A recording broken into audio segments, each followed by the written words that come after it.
Eh bien bonjour à tous, je suis avec Hugo Clément, un journaliste reporter que vous avez sûrement déjà vu sur France 2, Canal+, ou encore TMC, mais depuis 2018 on vous retrouve sur Combini News. Alors bonjour Hugo. Bonjour. Alors dans vos reportages, on voit que vous portez une grande importance aux sujets environnementaux comme la pollution plastique ou plus récemment la Clean Meat. Alors quel reportage vous a le plus marqué et pourquoi ?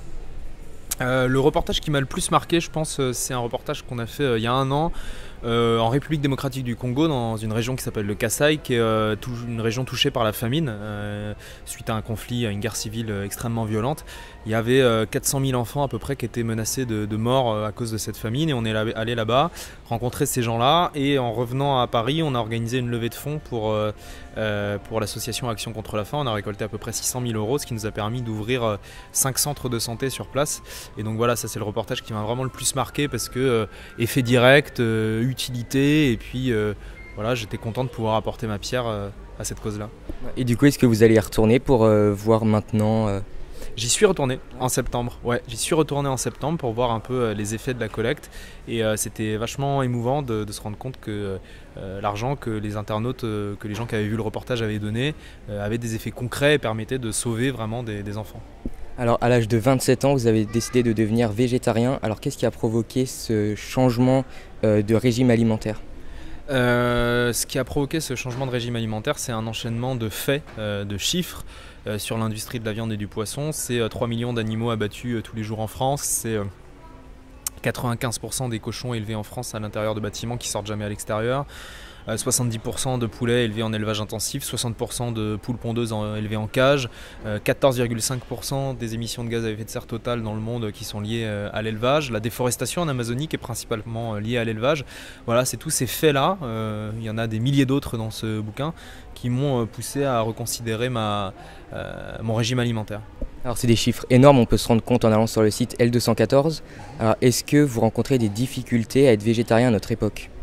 Non, je rencontre aucune difficulté à être végétarien parce qu'en fait c'est très facile de se passer de la viande et du poisson en termes pratiques. Alors ça peut être difficile en termes de goût, on peut se dire que ça nous manque, mais c'est pas du tout compliqué de cuisiner végétarien chez soi, ça pose aucun problème. Et même en allant au restaurant, il y a toujours une option, un plat végétarien, que ce soit une pizza, des pâtes, des gratins, même les plats en sauce, il y a des plats maintenant végétariens à base de légumineuses et tout. Donc non, c'est pas du tout compliqué de se nourrir à base de végétaux. Alors vous nous racontez tout ça avec de nombreuses anecdotes et de nombreux témoignages dans votre livre « Comment j'ai arrêté de manger les animaux ». Alors est-ce que vous pouvez nous en parler ? Alors il est là, effectivement.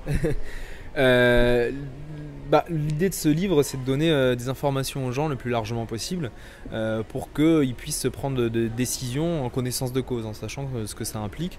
Donc je parle d'abord de l'intelligence animale, parce qu'on a souvent tendance à oublier que les animaux qu'on mange, les vaches, les cochons, les poules, sont des animaux intelligents et sensibles, donc ça faut le rappeler. Donc je parle des nombreuses études scientifiques qui existent sur le sujet. Et puis après, en deuxième partie, je m'intéresse aux conditions d'élevage de ces animaux dans les élevages intensifs, à quel point c'est des conditions catastrophiques, et les conditions d'abattage aussi, la mise à mort de ces animaux. Et puis dans un dernier temps, j'explique l'impact sur l'environnement de l'élevage et de la pêche, qui est un impact énorme, et le fait qu'on peut très bien être en bonne santé en se passant de cette nourriture-là, de ces aliments-là. Alors récemment, il y a eu un reportage sur la Clean Meat que vous avez fait sur Combini News. Est-ce que vous pouvez rapidement nous en parler ? Alors la Clean Meat, c'est la viande fabriquée en laboratoire, qui est issue de cellules animales, mais qui en fait est produite sans tuer des animaux. J'ai interviewé un Américain spécialiste de la question qui s'appelle Paul Shapiro, qui m'a expliqué comment ça marchait et que ça allait révolutionner notre alimentation, puisque les gens qui aiment la viande n'allaient plus être obligés de tuer des animaux pour en manger. Ça c'est son avis. Moi je ne suis pas forcément très convaincu par la Clean Meat, dans le sens où je pense qu'on peut se passer de viande tout court et que ça n'a pas beaucoup de sens de recréer de la viande en laboratoire. Ça dépense de l'énergie, du temps, du talent qu'on pourrait dépenser à autre chose. Voilà, donc je ne suis pas persuadé que ce soit une solution, mais en tout cas c'est bien que ça existe si les gens veulent absolument continuer à manger de la viande. Eh bien Hugo, je vous remercie. Alors je précise que cet événement n'aurait pas pu se réaliser sans le Cultura de La Rochelle, donc je laisse le mot de la fin à Florian. Alors le mot de la fin, alors c'est très difficile de passer derrière Hugo puisque je crois qu'il a tout dit et très bien résumé. Moi je suis ravi, bien évidemment, au nom de Cultura dans son ensemble, mais aussi du Cultura de La Rochelle, d'avoir pu l'accueillir. C'est toujours un plaisir d'inviter des auteurs sur des thématiques aussi pointue et engagée que celle que défend Hugo. Moi, je suis ravi. Je crois que le mot de la fin, c'est surtout le livre.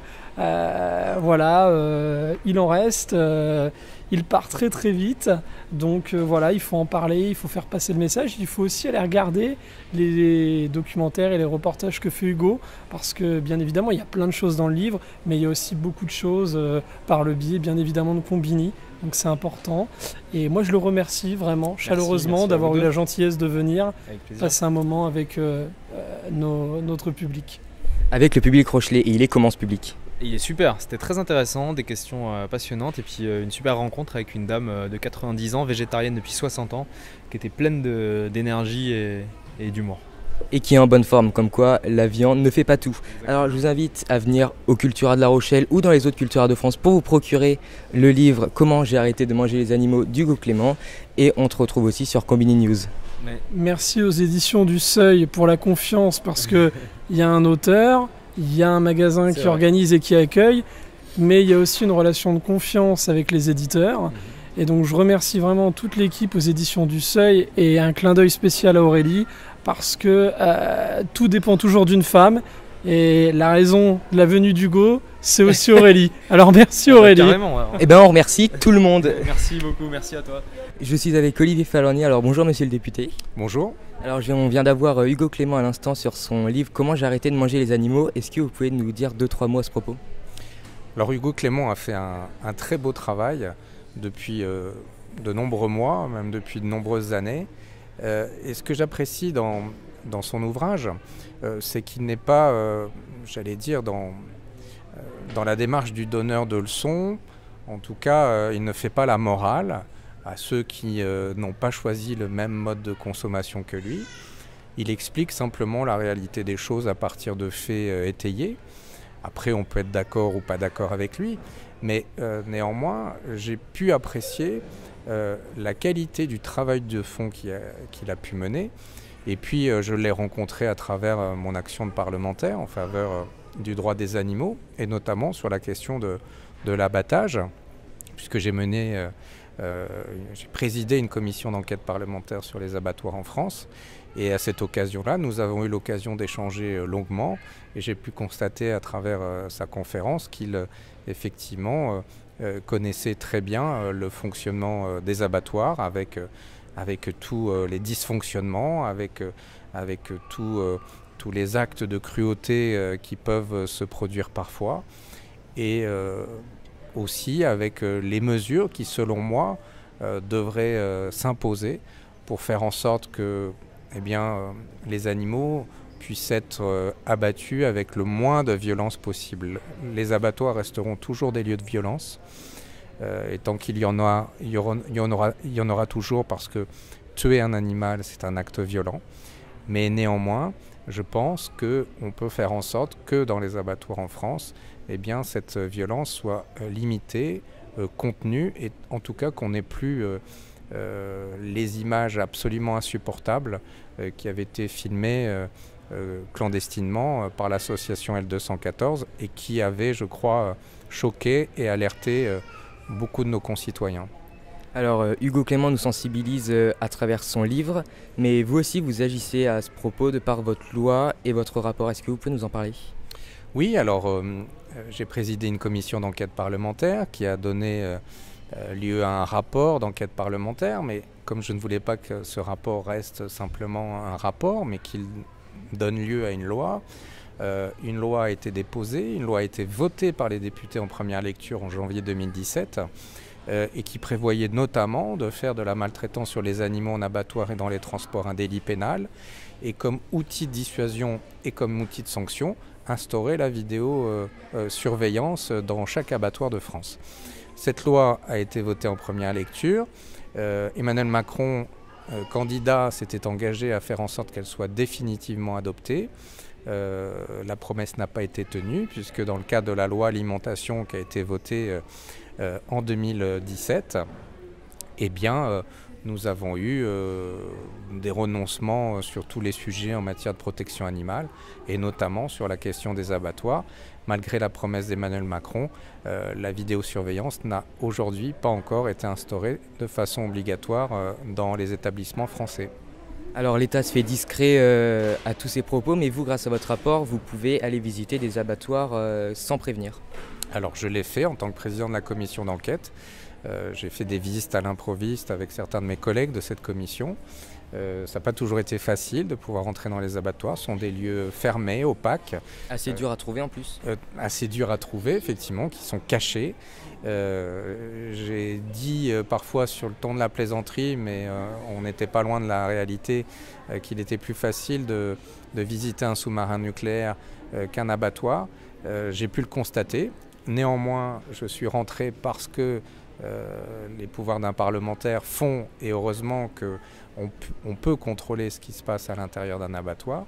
Et j'ai pu effectivement identifier, et dans le rapport c'est souligné, toutes les problématiques liées à l'abattage des animaux, alors qu'ils ne sont pas du même ordre. Pour résumer, dans les petits abattoirs, le problème n'est pas tant celui de la cadence, mais celui de l'équipement qui est totalement défaillant et de la formation des salariés. Dans les grands abattoirs industriels, là on est plus face à des problématiques de cadence et de volonté de tuer le maximum d'animaux en un minimum de temps. Mais tout cela, quelles qu'en soient les causes, eh bien les conséquences sont les mêmes. C'est eh bien la maltraitance sur les animaux avec parfois des situations insupportables. Eh bien, merci beaucoup. On retrouve une partie de votre témoignage dans le livre d'Hugo Clément, « Comment j'ai arrêté de manger les animaux ». Merci d'avoir répondu à mes questions et au plaisir, monsieur le député. Merci à vous.